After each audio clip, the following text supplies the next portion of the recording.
Car bus ಅಪಘಾತ BSF ಯೋಧ ಸಾವು. ಕಾರು ಹಾಗೂ ಬಸ್ ಮಧ್ಯೆ ಭೀಕರ ರಸ್ತೆ ಅಪಘಾತ ಸಂಭವಿಸಿದ್ದು, ಬಿಎಸ್ಎಫ್ ಯೋಧ ಸಾವನ್ನಪ್ಪಿರುವ ಘಟನೆ ಸೋಮವಾರ ಅತ್ತಣಿ ವಿಜಯಪುರ ರಾಜ್ಯ ಹೆದ್ದಾರಿಯಲ್ಲಿ ನಡೆದಿದೆ. ರಿಯಾಜ್ ಮೀರಾಸಾಬ್ ಇನಾಮದಾರ 48 ವರ್ಷ ವೃತ್ತ ದುರ್ದೈವಿ. ಮೂಲತಃ ವಿಜಯಪುರ ಮೂಲದ ಈತನ ಕುಟುಂಬ ಸಾಂಗಲಿಗೆ ತೆರಳುವಾಗ ಘಟನೆ ಸಂಭವಿಸಿದೆ. ಸ್ಥಳಕ್ಕೆ ಪೊಲೀಸರು ಭೇಟಿ ನೀಡಿ ಪರಿಶೀಲನೆ ನಡೆಸಿದರು.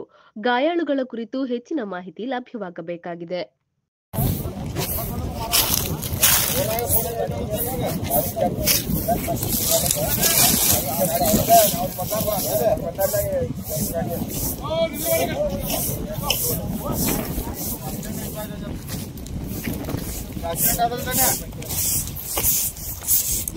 Petrol pump